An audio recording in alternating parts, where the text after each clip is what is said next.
Well, they all seem just so ready to do it. They got it. Tight. They really got it. It didn't. They got it a lot quicker than the people in the city can get it because. Well, they're all dancers already, I guess. They're motivated, but they picked up the logical thread of it. Do you think being together for a while has helped? Yeah, and I knew that would be a really neat thing.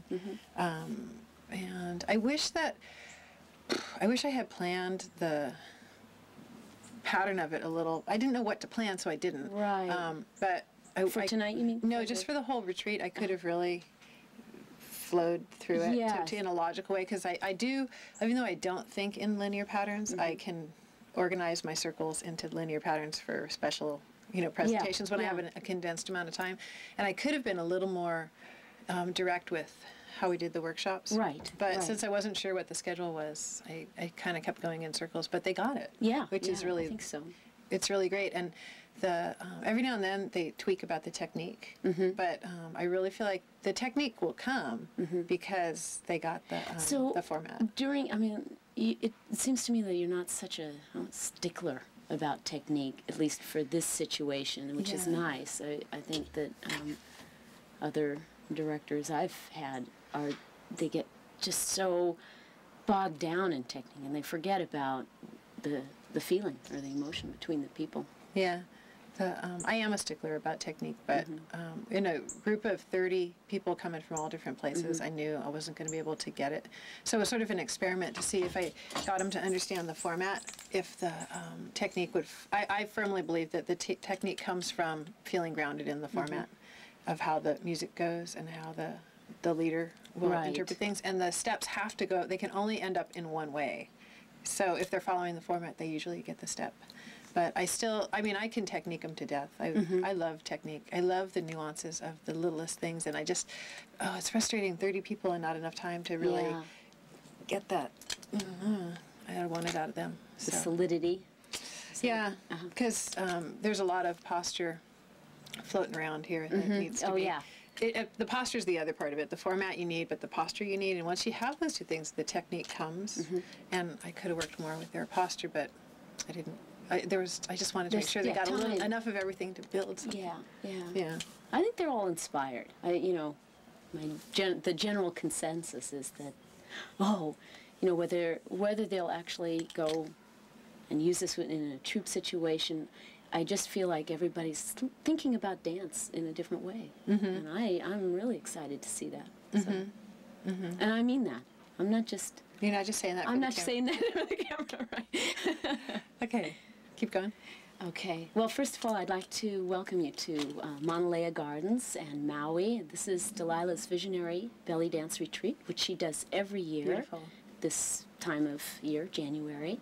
And with us today is Carolena Norichio from FatChance BellyDance. When we start this interview, I'd like to know a little bit more about the history of FatChance and how that developed. The history of the dance troupe itself was a very simple evolution from one class a week that I taught to an incredibly enthusiastic group of people. And my intention was only to teach that one class. And as soon as they got, the energy they wanted to perform, so I added another class so they could have more time to be together. And we did start doing little performances, and we weren't really a troupe, we were just some students that went out, and I had to lead everybody in every combination. So just the way we're doing this afternoon, where I'm going to be the lead dancer, I did that for weeks and months, being on every single show. I was in every single dance. Really had to get in tune with being a leader. But it evolved, and then more people would see the shows and come to the classes, and more and more and more, and until the classes filled up a whole week. And the troupe actually became a solid troupe.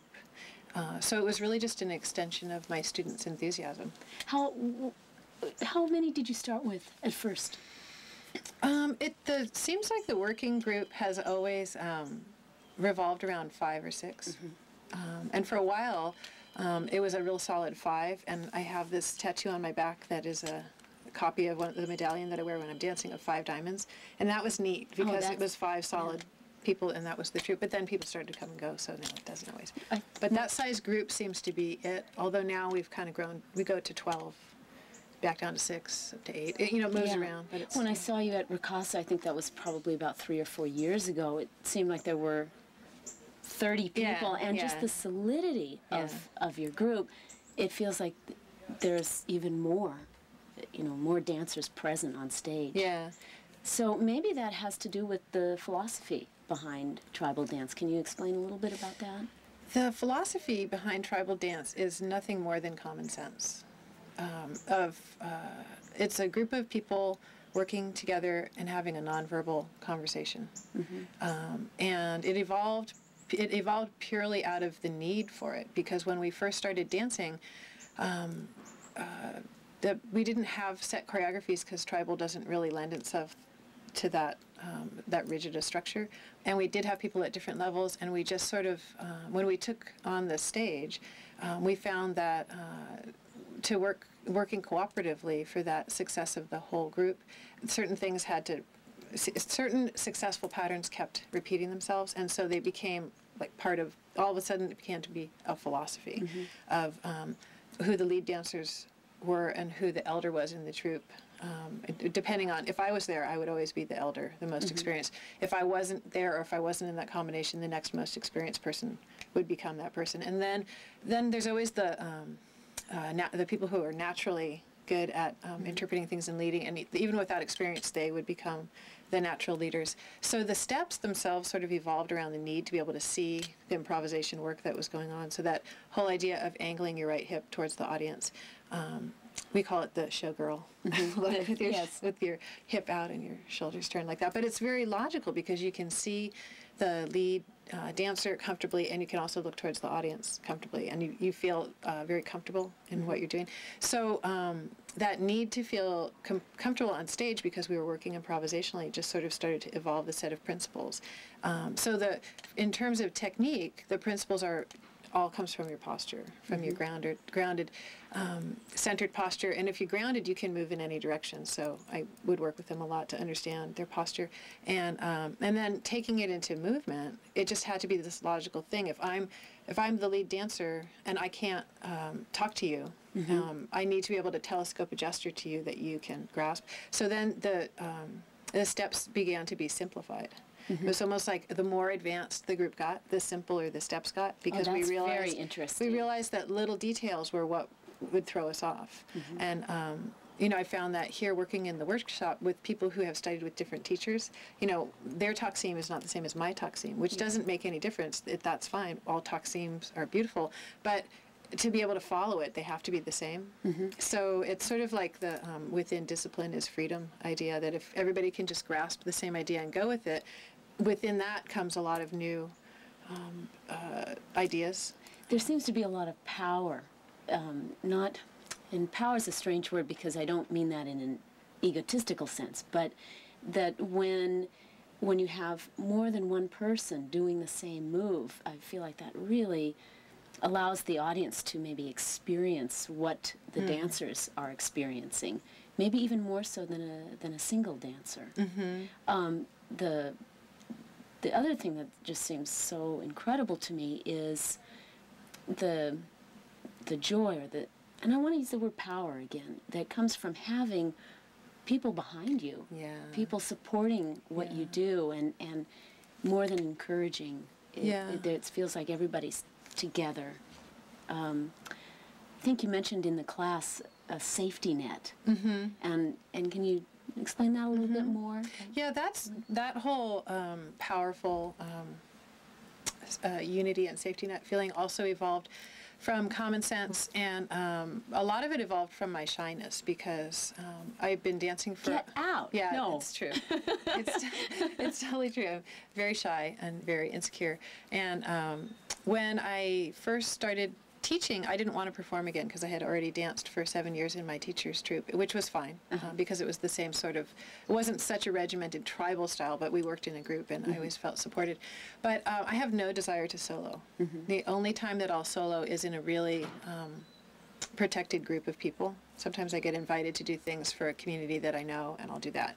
Or when I did one solo at the Ethnic Dance Festival, and all I did was stand in one place and do belly rolls for 5 minutes. And I didn't want to have to engage the audience by bursting on stage and drawing them in, because I don't feel that way. That's not my, as an individual, I don't feel like I can do that. But in the group setting, you can really, push forward and you put your best foot forward and really use your energy, because you know that even if the audience is going to be difficult, which oftentimes they don't mean to be, but they don't understand how to encourage. They're not performers themselves. They don't know how to encourage a performer.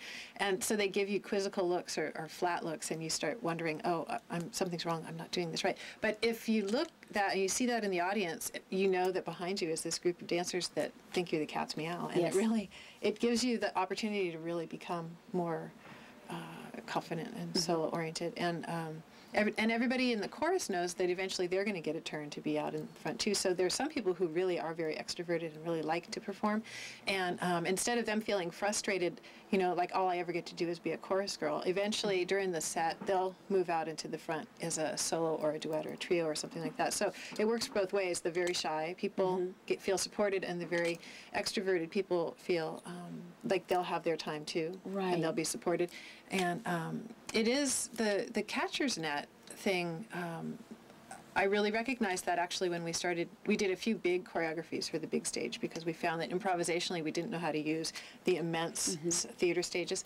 And so we decided to make sure that we had a big, a big presentation that would go from one place to another instead of just staying in the center.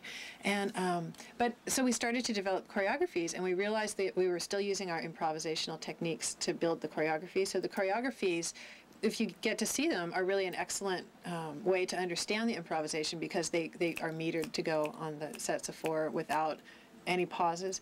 And so when you're in a choreography, the scary part is that if you miss a beat and you step out of it, you could get lost. But with the beauty of the way this ended up working out was that in the choreography, if you step off your beat, all you have to do is look around, and somebody else will be on the beat, and you can step right back into it. And the improvisational catcher's net is that you have time to work it out. If you step off the beat, you can go 4 more beats and then step back on the beat. And the dancers will always encourage you to. They're trained to be on stage and not, look at somebody and go, oh God, they're always going to be projecting to you, even their stage smile, which gives you the confidence so they don't to step fall back out in. so far that they can't. You never fall out that far. And in the choreography, you can step in, you could just be off a beat for a half a beat and get back in, because everybody around you is doing the exact same thing. And it works, then you feel okay, and then you usually don't step off the beat, because you know that if you do, it won't ruin the show, because people are concerned that they'd be the one that destroys everything, and you can't destroy it, because in that catcher's net is the opportunity to create new things. And a lot of times my students say, they'll come up to me after a show and say, I'm really sorry I made that mistake. And I have to say, there is no such thing as a mistake, because that's how a lot of the really successful combinations happened, was by somebody missing a cue and ended up facing their partner instead of away from them, and and they just without missing a beat, and I'm not just making a pun, and the beat is really important, they could step into it and would start creating new things, as opposed to just on a piece of paper trying to say, well, first we'll do this, then we'll do that, then we'll do this curly cue, and then this and the other thing. And somehow, when you put that paper to people, it might not work. But if you make a mistake on stage and you create from it, then you have a new thing altogether. So really, the only thing that you can do wrong is to not pay attention and make that mistake over and over again and not do something with it.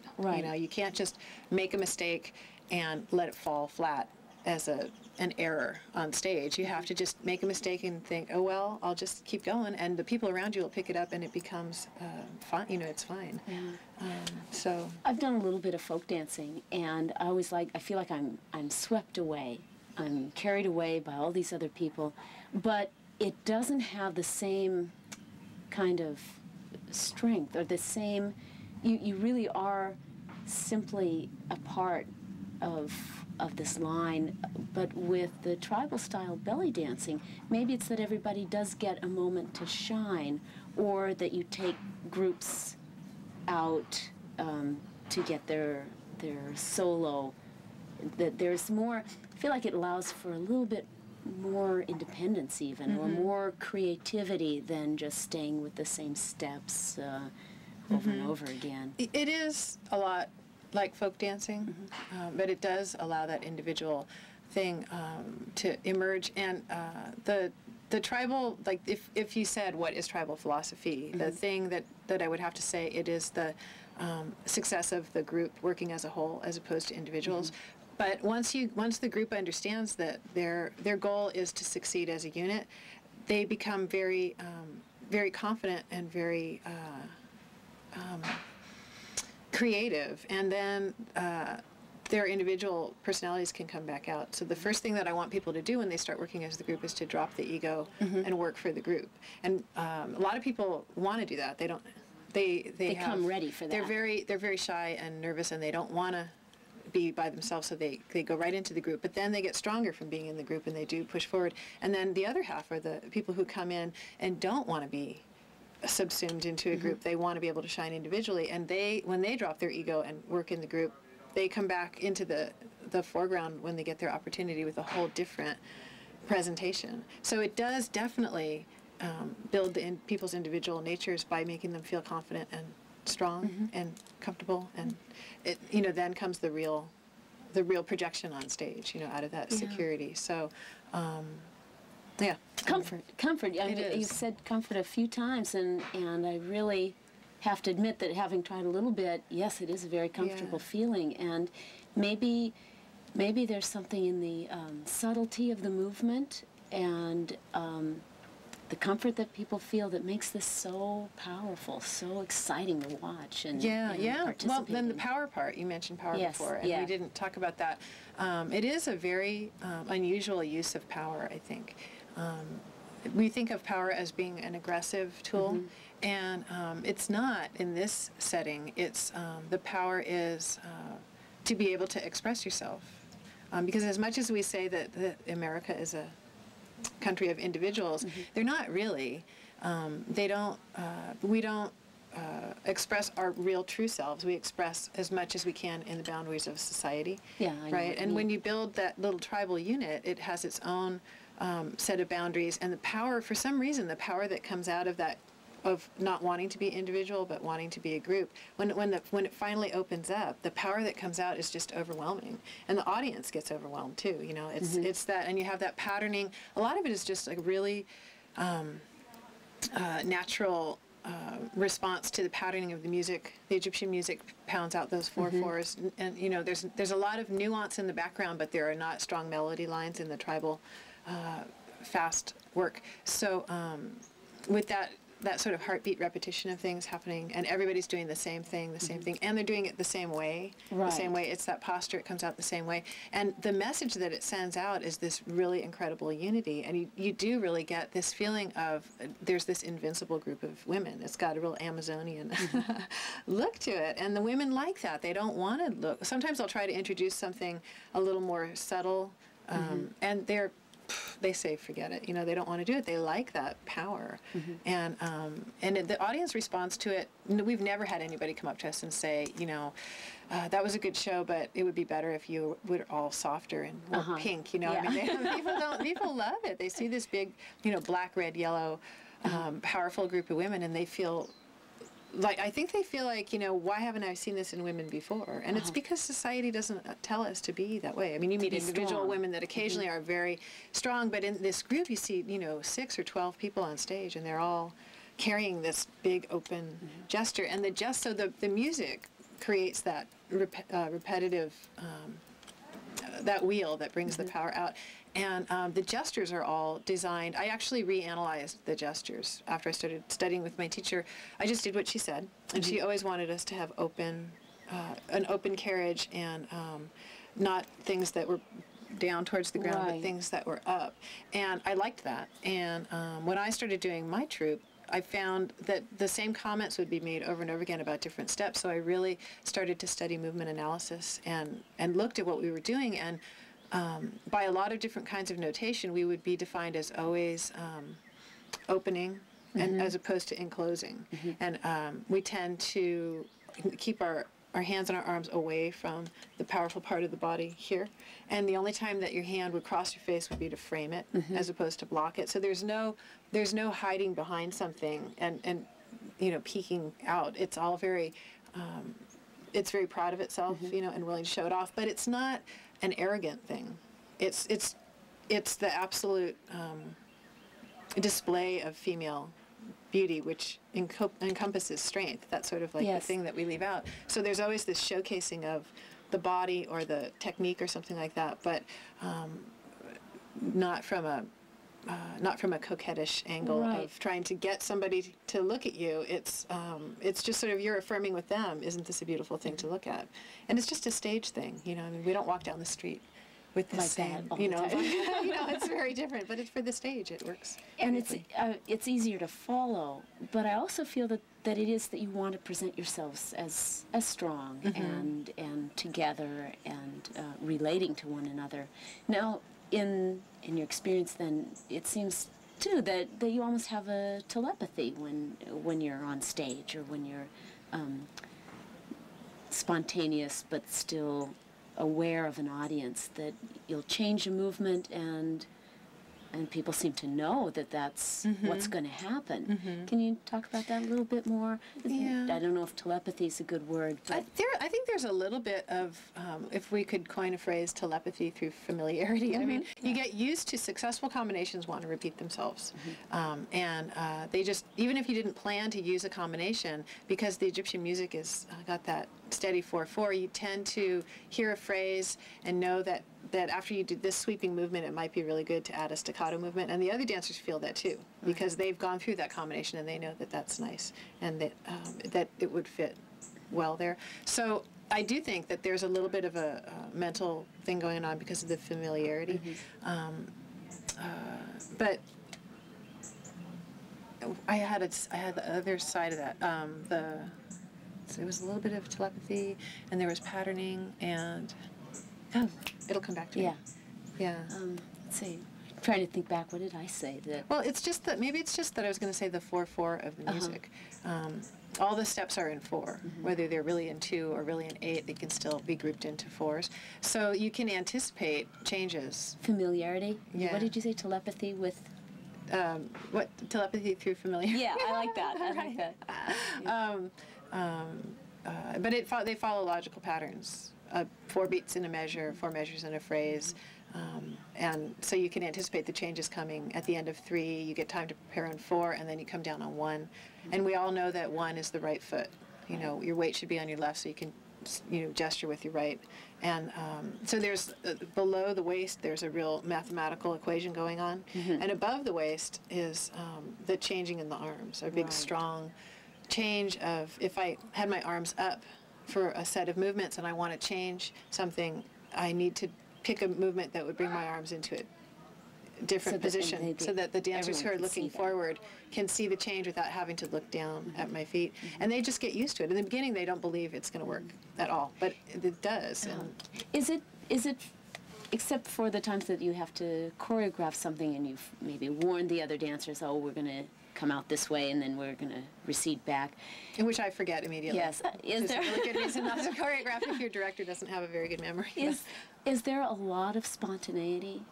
Because belly dancing is so personal usually, and it's so interpretive of the music, and it seems that this FatChance has a unique way of allowing for spontaneity, yet still being together. Yeah, it is all spontaneity, because aside from the choreographies, it's improvisational.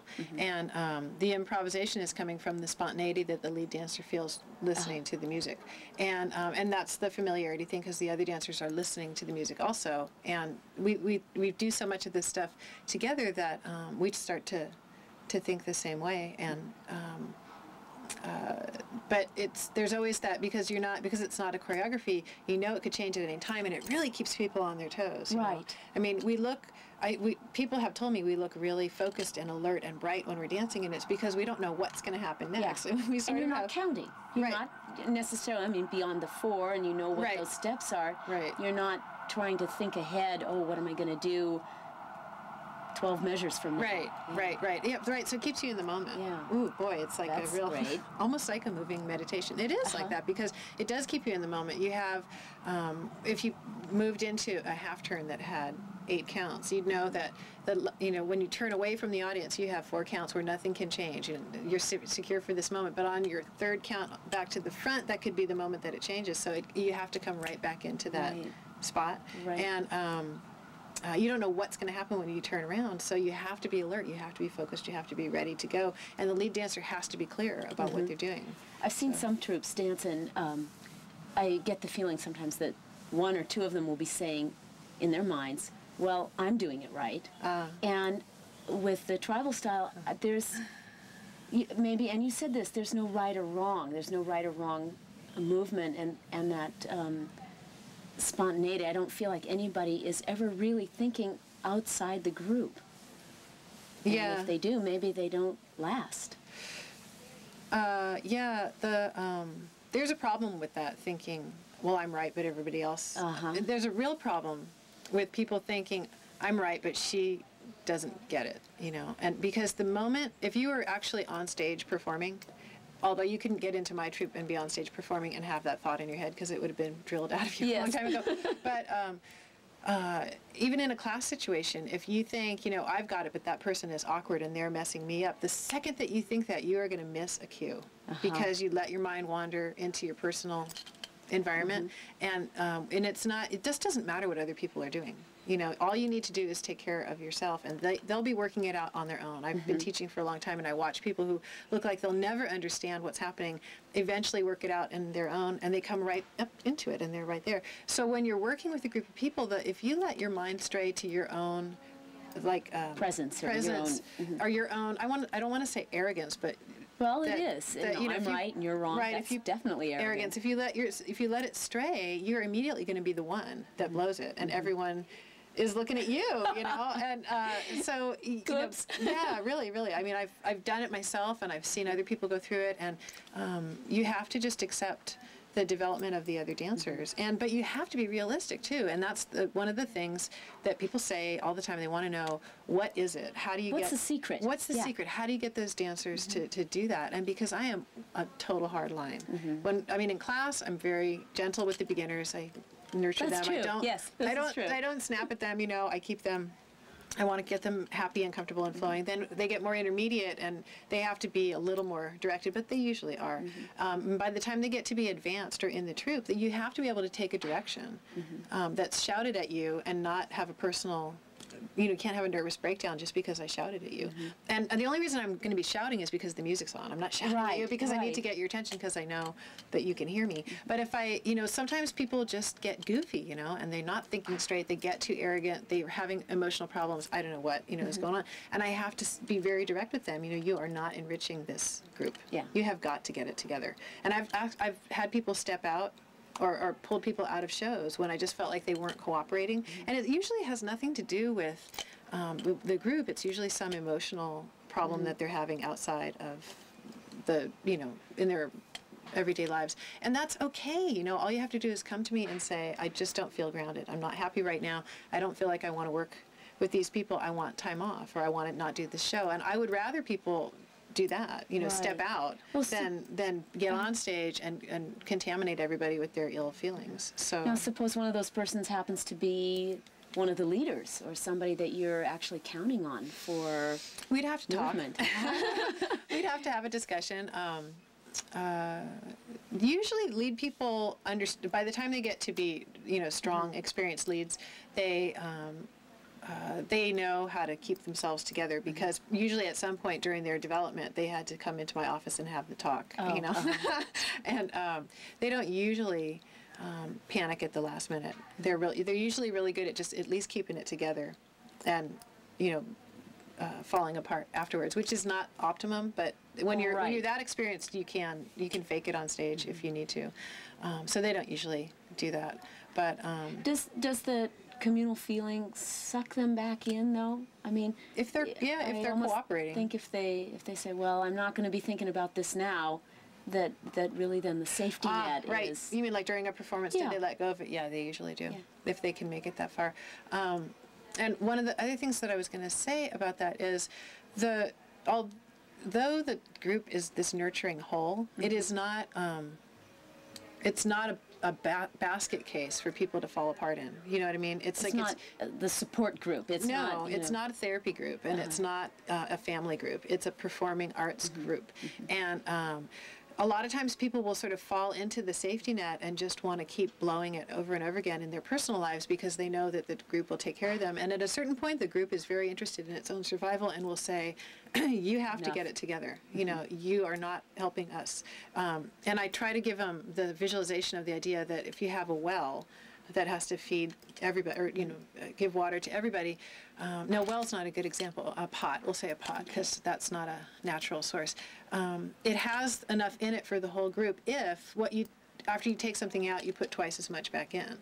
But if you just are taking out constantly and not putting back in, it's empty and it can't feed the group anymore. So sometimes people, you know, with whatever distraction or disturbance they're working with, are sort of mindlessly taking out of the basket without putting anything back in. And meanwhile, all the healthy people are taking out of the basket and putting a little bit back in, but that other person is taking everything that everyone has just put back in, and it becomes very empty. And at that point, I become very drained, and I can feel it. And at that point, I mean, I usually let the tribal thing fix the problems that people have. It works out within rehearsals or shows or just groups of people getting together. Things tend to work out, but sometimes somebody just can't get it together, and that's when I have to tell So you them. have to step in. Oh and yeah, say, and I will, and I step right in and I tell them, this is professional. I'm not criticizing you personally, but your behavior is really making a mess here. So, you know, tell me what I can do to help you, you know, within the boundaries of who I am.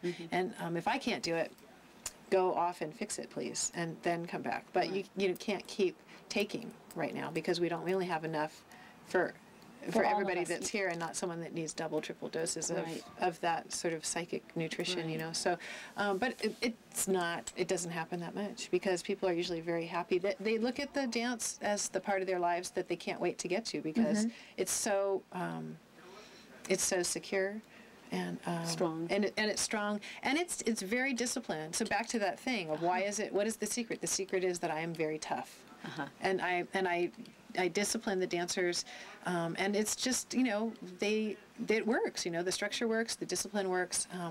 They don't want to get yelled at, right? If they get yelled at once, they probably won't do it again because they don't want to. I mean, and I don't want to yell at them. So. You know, once I set down rules, and it's pretty regimented, you know, the way things go. And from the outside, it might look like a really tough structure, you know, like, ooh, you know, why would I want to go if dance is going to be so structured? And it's what you would, because with the structure is not a negative thing. It's a very positive thing to keep everybody flowing. Right. And it works. But I'm also not afraid to defend my personal integrity with the tribe, and if I feel like something is going to tarnish the hard work that I've done to bring integrity to belly dance, I'm right in your face and telling you not to do it, you know, because the costuming is provocative. Ours is less exposed than other styles, but it's still exposed, and it may be less exposed in terms of skin with other styles, but it has a lot more accessibility through the eyes and the face than other styles, and audience members can easily interpret that as an open invitation for them to think they can just come up and talk in a personal way to the performers, and that is not what's going on. And that's one of the first things that I train the new dancers about, is that they don't have to accept any kind of conversation or interaction from the audience after the show. Once you're off the stage, you're still performing in terms of the fact that you're in costume and visible, but you still are not your personal self, and you are not obligated to respond to some guy who has just recently fallen in love with the image of you on the stage. And you know, it's I teach them that even though they may feel like what they're doing is okay, the rest of the audience or the restaurant or whoever you are is watching this guy hit on you. And you're a belly dancer, and they don't know who you are, and they don't know what FatChance is, and they don't know the difference between tribal style and oriental. All they know is after this woman got off the stage, this guy went over and asked her out, and it worked. And I'm not saying that you can't make friends with people, but you have to be very diplomatic, and you have to realize that you're wearing this enormous bright costume, and there are people looking at you. So of course, you know, we're friendly and open, but you have to be very cautious about what you're seen doing in your costume, because every time we go out, the integrity of the world of belly dance is on our shoulders, just like when you go out, it's on your shoulders, and how you behave and what you do. As a dancer, as a belly dancer. It weighs on society's opinion of all dancers, because people have no idea. The general public doesn't know the difference between one thing and the other. They just know belly dance. It doesn't have, they just don't know that there was one. When I started, I didn't know there were different styles to pick from, so they just see all belly dancers that way. And that's how the name FatChance developed. Right. FatChance BellyDance. My friend suggested it when I said that I was frustrated with people's response. I don't know, does this happen to every other profession? They ask you what you do, you say you're a belly dancer, and they have to go, ooh. Why do they have to do that? I mean, I don't understand. Do they do that to other people? Although, I have a friend who's a therapist, and she said that when people find out what she does, they step back. As really? If that's they're afraid that she'll figure out something about them, as if she'd want to bother. But, I mean, you know. Yeah. Well, I meet a plumber, and I don't say, "Ooh, can you screw a faucet for me?" You know? Let me see you do. Yeah. Let me see you do your stuff. You know, I mean, it's so weird. And so that was my my internal response to those sort of actions from people was FatChance. And when I was searching for a name, I wanted something that wasn't as difficult to pronounce as my last name, and I didn't feel like I was. I'm Mediterranean. I'm not Arabic, so the Arabic language. A name from that wasn't appropriate. Doesn't seem like it would make sense. And I told my friend Jim this story about my FatChance response to people asking for more than a show, and he said FatChance BellyDance, and I thought, this makes perfect sense. You know, it really does. And it has definitely stuck in people's minds. Yeah. And there's a lot of creative stories that I've heard about how I got them. Oh, that's good. Yeah. A lot of myth is there's developing. a lot of myth developing around it, which is fine. You know, as long as they're talking, I don't care. Good. Really, what they're saying, because I know what I know what the truth is. But people like the name, and they get it. They usually get it right away. Except people from foreign cultures don't get it, because they don't. Well, it's a pun. Right. It's an American pun, and sometimes they don't understand it because they don't know our colloquialisms. But once you explain to them what a FatChance concept is, they go, oh, they get it. Because then they hear the rhyme, and then they go, I get it. Yeah. So it'd be interesting to hear how you could translate it into other languages, what it would sound like. I think that answers all of my questions, really, that I have. So. Well, get this on tape, because yeah, we should. People ask me those questions all the time, and I never know what to say, so they can. Is there anything that you wanted to add, maybe that I wasn't astute enough to ask about? I don't think so. Just the idea, I guess, to synthesize the tribal idea that it's a group of individuals working in support of a whole, and that it's not a rigid structure. It's a logical structure, sort of based on what the group needs to survive. So neither is it rigid, nor is it ignorant of somebody needing extra work or that sort of a thing. So it's a very even thing. And you're not a tyrant. I mean, I've only spent these 10 days here, but no way. You're not a tyrant, and I really feel like letting that ego go is extremely important, and is one of the successes of what you do and what you share with others. Yeah. Well, I used to be a tyrant.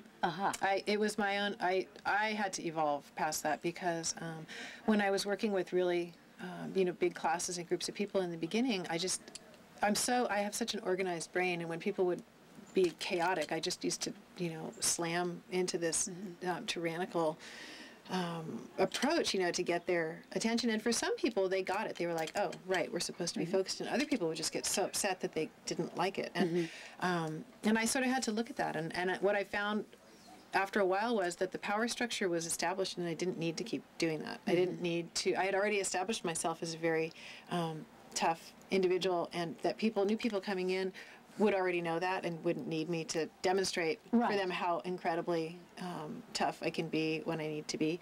So I just sort of found that I could back off. I didn't have to be the watchdog all the time, because they watch themselves now. So that must feel good. It does feel good, and I'm really glad that I let go of that really fiery part of me, because it's very exhausting. And I feel like I can have a lot more creativity when I'm not Right. in this defensive posture. And I save it. I save it for the most dire of circumstances. And I've actually been challenged in the last couple of months with some moments where I thought I was going to have to bring it out, and I didn't. And I thought, wow, even when I need it now, I tend to not do it, because you just don't know what I could do to you if I really wanted to. Probably. There are some club. Let's not try, okay? There are some club owners that that just, I'm sure they've never encountered this in their entire lives, and I'm really sorry that I had to do it to them, but they just crossed the wrong path at the wrong time, and there's just no way that I can tolerate that. So, you know, it's good that I'm reading Gandhi and and learning that power is also a calm thing. So, but enough of that. But yeah, think tribal, think round, think support, think realism. Don't think that you can just fall asleep in the middle of the circle. You have to keep moving around. And clarity. That's really also important. Focus, yeah. Everybody has clear movements, and it's not just easy to watch, it's secure to watch them. Yeah, it is. It is beautiful, yeah. Great. Thank you, Claire. Thank you. Thanks for Tribal Talk. It's wonderful. Bye.